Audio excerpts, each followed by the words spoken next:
Hello everyone, मेरा नाम है शुभम और आप देख रहे हैं बायोलॉजिकल स्पेक्ट्रम। चलिए फटाफट से शुरू करते हैं।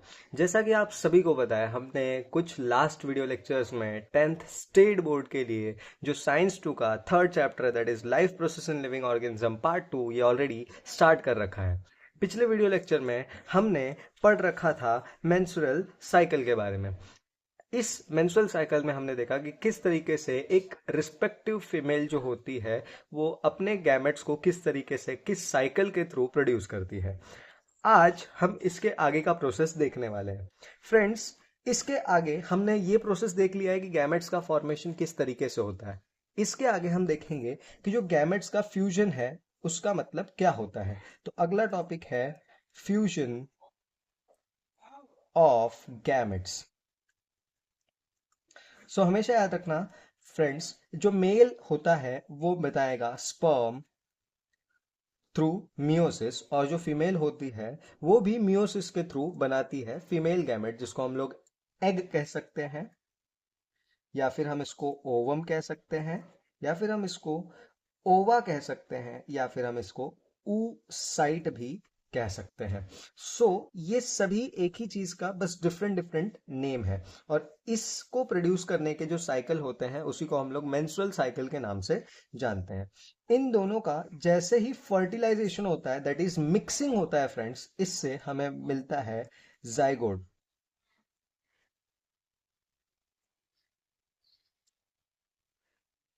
इससे हमें मिल जाएगा जाइगोट।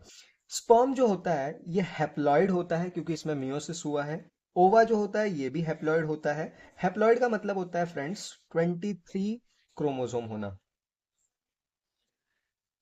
यहां पर भी सेम कंडीशन, 23 क्रोमोसोम्स होते हैं, और ये जब मिक्स होते हैं तो 23 प्लस 23 यहां पर बन जाता है 46 क्रोमोसोम।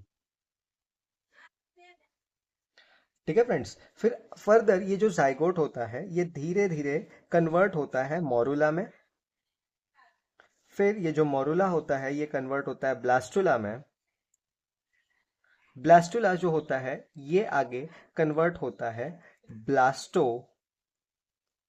सील में, और ये बनता है गैस्ट्रुला। गैस्ट्रुला और फर्दर जो गैस्ट्रुला होता है ये बनता है फीटस, और ये फीटस कन्वर्ट होता है, आप कह सकते हो कि बेबी के अंदर, और इस बेबी का हो जाता है बर्थ। इस तरीके से जो हमारा ह्यूमंस में डेवलपमेंट होता है वो कैरिड आउट होता है। गैमेट्स फॉर्मेशन हमने देखा, गैमेट्स का फ्यूजन भी देखा कि किस तरीके से जो स्पर्म्स होते हैं वो हैप्लॉइड होते हैं। एग बोलो, ओवम बोलो, ओवा बोलो, या फिर oocyte बोलो, ये फीमेल गैमेट्स हैं, ये भी किस तरीके से हैप्लॉइड होते हैं। फिर फर्दर जब इन दोनों का क्या होता है, मिक्सिंग होता है। इस मिक्सिंग को ही या फिर इस पूरे प्रोसेस को ही हम क्या कहते हैं, फर्टिलाइजेशन। ये जो फर्टिलाइजेशन हो रहा है that is mixing of gametes, इससे प्रोड्यूस होता है जाइगोट जो कि 46 क्रोमोसोम वाला होता है, जिसको हम लोग डिप्लॉयड कंडीशन बोलते हैं।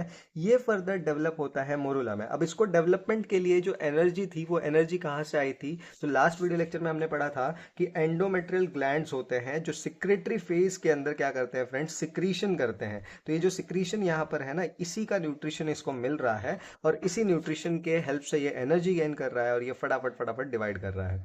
मोरुला एक ऐसा स्टेज होता है जहां पर 8 से 16 सेल्स पाए जाते हैं। ब्लास्टुला एक ऐसा कंडीशन होता है जहां पर 200 से 300 सेल्स पाए जाते हैं। ब्लास्टोसील में और ज्यादा होता है।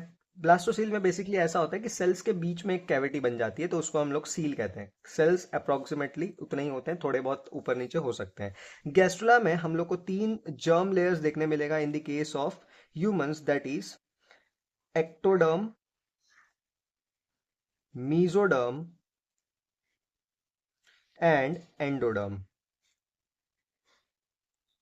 फ्रेंड्स, ये तीनों लेयर के जो नाम है, ये नाम हमें याद रखना है, क्योंकि यही नाम आपको आगे जो 6th चैप्टर हम पढ़ेंगे वहां पर इससे रिलेटेड कुछ चीजें हमें पढ़नी है। हमेशा याद रखना, गैस्ट्रुला के अंदर तीन लेयर्स हमें दिखाई देते हैं, एक्टोडर्म, मीजोडर्म और एंडोडर्म। इन्हीं 3 लेयर्स को हम कहते हैं जर्म लेयर।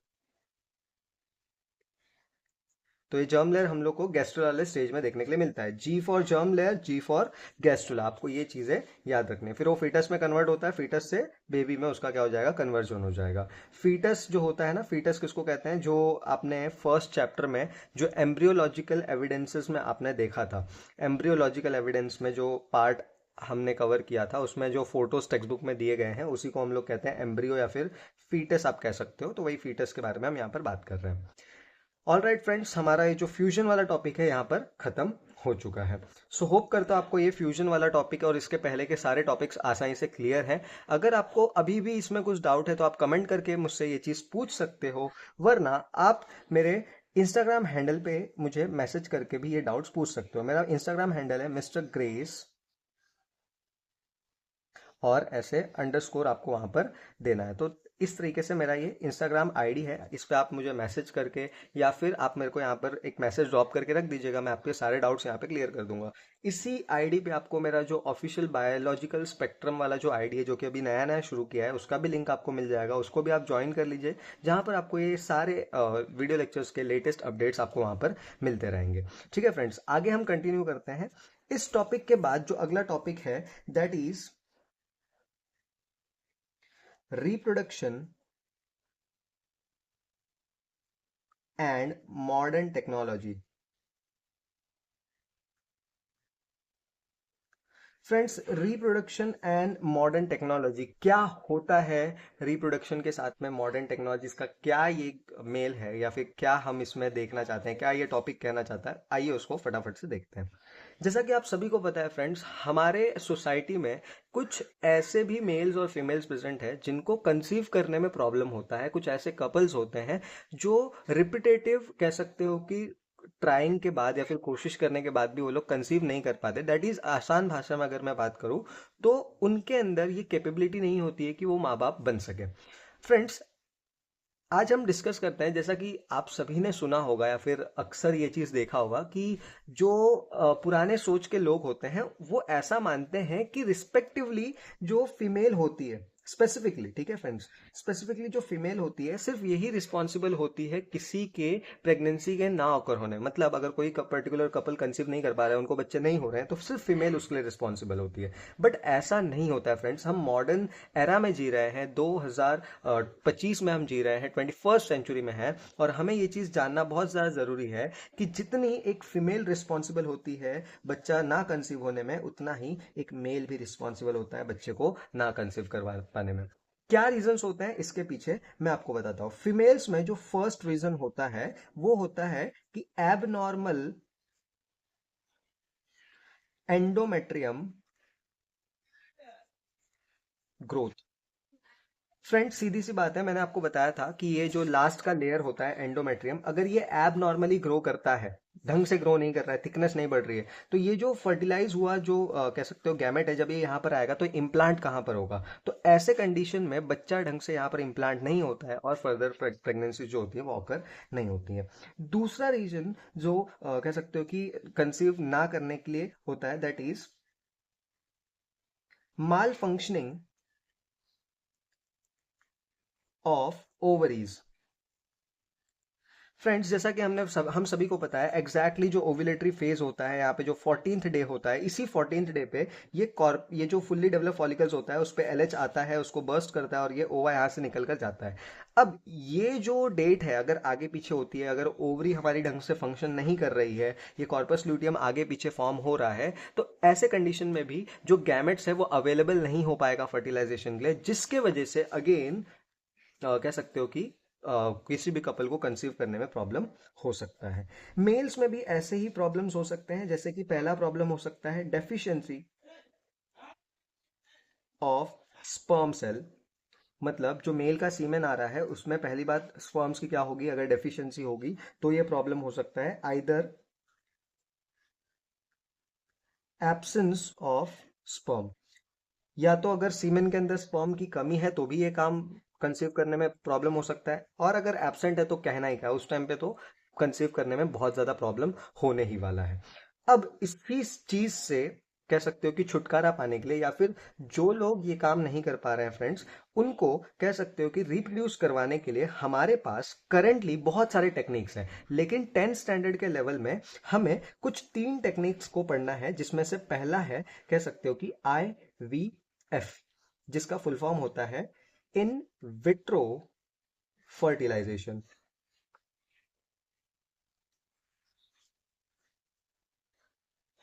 दूसरा होता है सरोगेसी,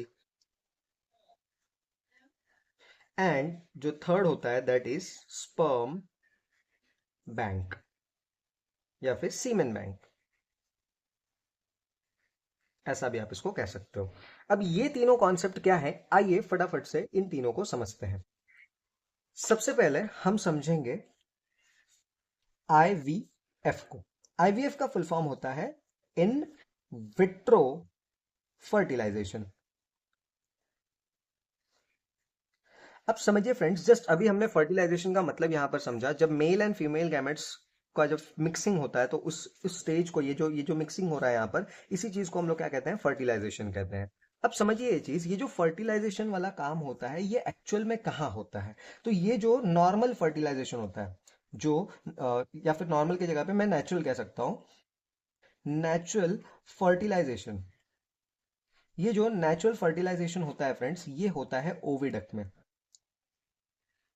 कहां पर होता है, ओविडक्ट में, जो कि हमारे बॉडी के अंदर है। बट आईवीएफ के केस में, आईवीएफ के केस में जो फर्टिलाइजेशन होगा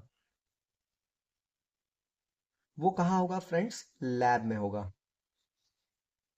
कहां होगा, लैब के अंदर, इनसाइड लैब। अब ये जो लिखा हुआ है in vitro fertilization, in vitro, friends हमेशा याद रखना, इन का मतलब होता है इनसाइड और विट्रो का मतलब होता है लैब। सो अगर हम अपने बॉडी के बाहर फर्टिलाइजेशन करवाते हैं, दो गैमेट्स को उठाते हैं और दो गैमेट्स को उठाकर हम लैब में फर्टिलाइज करवाते हैं, तो उसी को हम लोग बोलते हैं इन विट्रो फर्टिलाइजेशन। फिर अगर मान लो ये फर्टिलाइजेशन हो जाता है तो उससे हमें क्या मिलेगा, एक मेल गैमेट लिया हमने, ठीक है फ्रेंड्स, एक क्या लिया, मेल गैमेट, एक हमने ले लिया फीमेल गैमेट। इन दोनों गैमेट्स को हमने क्या किया, लैब में फर्टिलाइज करवाया, इससे क्या प्रोड्यूस हुआ, जाइगोट प्रोड्यूस हो गया। फिर इस जाइगोट को हम लेकर कहां पर इंप्लांट कर देते हैं, यूट्रस ऑफ फीमेल।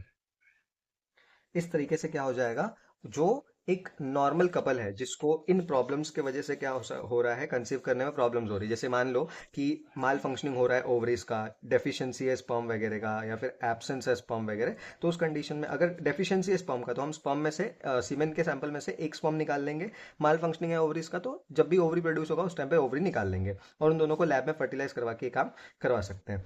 तो इस कंडीशन में हमने कैसे ट्रीट करना है वो तो देख लिया। अगर मान लीजिए मेल में किस चीज का प्रॉब्लम है, एब्सेंस ऑफ स्पर्म है, अगर स्पर्म है ही नहीं थोड़ा भी, तो उस कंडीशन में हम क्या कर सकते हैं, स्पर्म बैंक की मदद ले सकते हैं। जहां पर क्या कहते हैं, जैसे ब्लड बैंक का कॉन्सेप्ट होता है फ्रेंड्स, आपने देखा होगा हम ब्लड डोनेट करते हैं, फिर वो जिसको मदद जिसको चाहिए होता है वो ब्लड, उस पर्टिकुलर ब्लड ग्रुप का वो ब्लड लेकर चला जाता है। ठीक उसी तरीके से क्या होता है, स्पर्म बैंक का कॉन्सेप्ट होता है या फिर सीमेन बैंक का कॉन्सेप्ट होता है। सीमेन के लिए अलग अलग डोनर्स होते हैं, ठीक है फ्रेंड्स, यहाँ पर हम लिख देते हैं जो अगला टॉपिक है, दैट इज सीमेन और स्पर्म बैंक।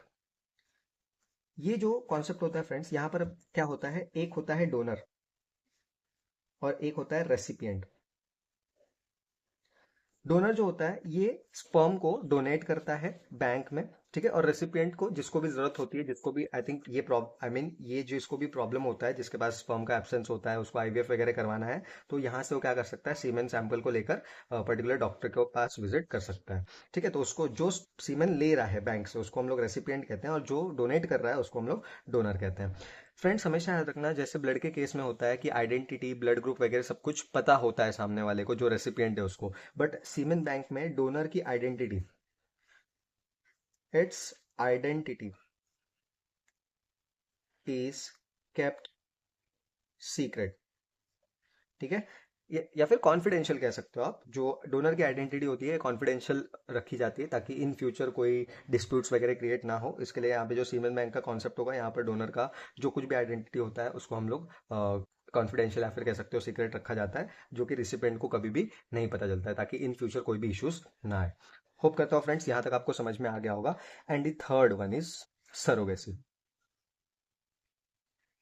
मान लीजिए कि मेल प्रॉपर एकदम फिट है, मेल में प्रॉपरली क्या हो रहा है, कह सकते हो कि सीमेन का काउंट आ रहा है एकदम बराबर से, स्पर्म का काउंट है, फीमेल में भी कोई एबनॉर्मलिटीज नहीं है, प्रॉपरली ओवरीज वगैरह फंक्शन कर रही है। लेकिन फीमेल में एक अगर प्रॉब्लम है कि उसका जो कह सकते हो कि जो एंडोमेट्रियम है वो एब नॉर्मली ग्रोथ कर रहा है फ्रेंड्स। जो एंडोमेट्रियम है ये कैसे ग्रो कर रहा है, एब नॉर्मली ग्रो कर रहा है, इस एंडोमेट्रियम का ग्रोथ नहीं हो रहा है। तो इस केस में हम क्या कर सकते हैं, इस केस में हम मदद लेंगे एक थर्ड फीमेल का, जो कि वो कपल्स में इन्वॉल्व बिल्कुल भी नहीं होगी। जैसा कि आप सभी को पता है, एक मेल होगा और एक फीमेल होगी, ठीक है फ्रेंड्स। इन दोनों का क्या होगा, एक कह सकते हो कि एक कपल रहेंगे, ठीक है। अब इन दोनों को कंसीव करने में क्या है, प्रॉब्लम है। तो यहाँ पर ये दोनों जो कपल्स होंगे, मतलब ये दोनों जो मेल और फीमेल हैं, ये एक मदद लेंगे एक थर्ड फीमेल का। ऐसे फीमेल का मदद लेंगे जिसका ओवरी जो होगा ये ढंग से फंक्शनिंग कर रहा होगा। अब क्या होगा, ये मेल देगा स्पर्म, फीमेल देगी ओवा या फिर ओवम, oocyte, जो कुछ भी आप कह सकते हो। इन दोनों को लैब में लाया जाएगा, ठीक है। इन दोनों को कहाँ लाया जाएगा, लैब के अंदर। और लैब के अंदर इनको क्या करवाया जाएगा, फर्टिलाइज, ठीक है। फर्टिलाइज करवाने के बाद इससे प्रोड्यूस होगा, इनके फर्टिलाइजेशन से प्रोड्यूस होगा जाइगोट।